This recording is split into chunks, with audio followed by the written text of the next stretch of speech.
안녕하세요. 법률사무소송화 박종경 변호사입니다. 오늘은 제가 자주 상담하기도 하고 최근에 좀 인터넷 온라인 마켓이나 여러 가지 온라인 홍보가 좀 익숙해지고 배달 어플 등도 많아지면서 문제가 많이 되고 있는 게 특히 이제 자영업 하시는 분들 중에 또는 사업 중에서 B2C 소비자를 상대로 하는 사업 중에 진상 고객 문제가 사실은 좀 많습니다. 이제 진상이라고 하시는 분들은 어떤 거냐면 예를 들면 맘카페에 올리겠다고 하면서 약간 협박을 하신다거나 인터넷에 올리겠다고 하면서 여러 가지 협박을 해서 자기 이득을 좀 뽑아내는 그런 분들이 좀 있거든요. 그 부분에 대해서 좀 대응 방법에 대해서 좀 말씀을 드릴 건데요. 예를 하나 말씀드리면서 각색을 해서 한번 말씀을 드려보겠습니다. 네, A씨는 돈가스 집을 운영하시는 분이에요. 그런데 그 배달 어플을 통해서 주문이 들어옵니다. 그 주문에 후기를 작성을 하는 것들이 있죠. 그런데 이제 요청사항에 자기 아이 먹을 된장국이나 밥을 조금만 해서 더 보내달라 이런 식으로 주문을 할 때 요청을 합니다. 근데 당연히 이제 그 부분에 대해서는 바로 주문이 들어가야 되는 부분이기 때문에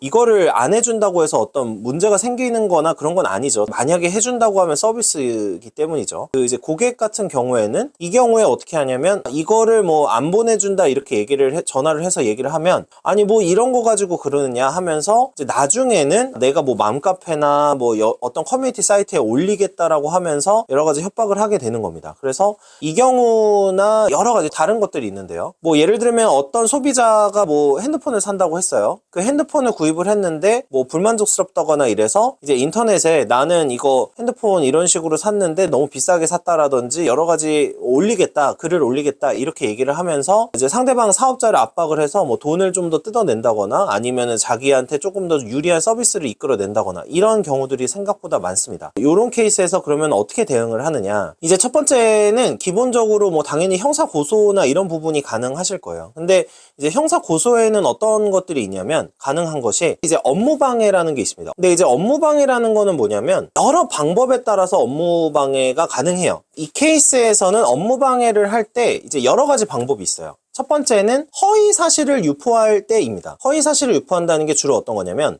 후기 같은 것을 올릴 때 그 후기를 보통은 이제 자기가 잘못한 건 당연히 안 올릴 거 아니에요. 그래서 그 잘못한 걸 올리지 않고 예를 들면 이 업체가 이렇게 했고 불친절했고 여러 가지 의미를 담아서 글을 쓰는 거죠. 그러니까 이런 식으로 만약에 후기가 올라오게 된 경우에는 이게 허위의 사실일 경우에는 업무방해가 성립을 할 수 있다라는 겁니다. 그 다음에 이제 두 번째는 일반적으로 알려져 있는 명예훼손과 관련된 부분입니다. 이제 업무방해랑도 좀 연관이 되지만 예를 들어서 어떤 업체의 대표자라든지 업체와 관련해서 어떤 비방을 했을 경우에 비방의 목적으로 뭔가를 올릴 경우에는 이제 정보통신망법상 명예훼손도 성립을 할 수 있고 일반 명예훼손이 성립하기도 해요. 이거는 그 요건에 따라 좀 다르겠지만 다만 여기서 조금 중요한 게 소비자 후기, 그러니까 소비자의 약간 이제 자신의 선택권이나 정보를 공유하기 위한 목적일 경우에는 사실 이 부분이 좀 어려워질 수가 있어요. 이제 고소를 했을 때 무혐의가 나오는 경우가 많아지는데 여기서도 마찬가지로 이게 허위 사실인지에 대한 증거가 좀 중요합니다. 그래서 사업자분들 특히 그 블랙 컨슈머 갑질에 고통받으시는 분들 같은 경우에는 전화를 하거나 이럴 때 녹음 버튼을 좀 눌러 놓으시는 게 상당히 좋고요. 그리고 고객들과 전화를 해서 어떻게 요구를 했기 때문에 이렇게 해준 거다라는 거를 증빙할 만한 자료를 마련해 놓는 것이 좋고, 그 다음에 댓글이나 리뷰 같은 것도 이제 증거로 지우기 전에 이제 캡처를 해서 확보를 해 놓으시는 게 상당히 유용할 것입니다. 이제 고소를 진행을 하게 되고요. 당연히 이제 이 부분에 대해서는 고소를 진행하면서 다른 것도 진행하는데 어떤 걸 진행하느냐? 민사소송을 진행해요.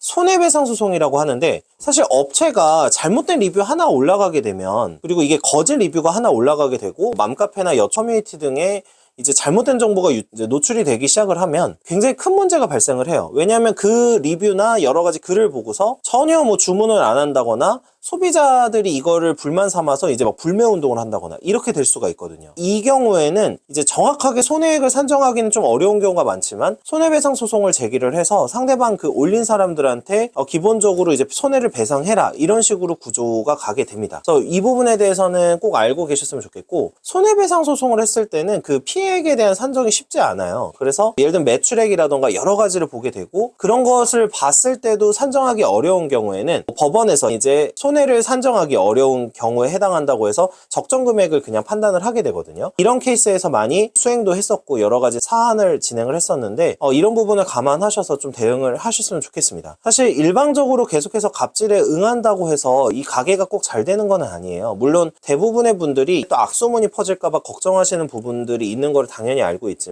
굉장히 큰 오히려 이런 악성 갑질을 하는 고객들의 경우에는 자신이 잘못한 것임에도 불구하고 다른 데에 오히려 악소문을 퍼뜨리고 다니는 경우도 많습니다. 그래서 이런 거를 사전에 예방하기 위해서라도 여러 가지 조치를 생각해 보실 필요는 있다라는 거를 좀 말씀드리고 싶었습니다. 네, 시청해주셔서 감사합니다. 박종경 변호사였습니다.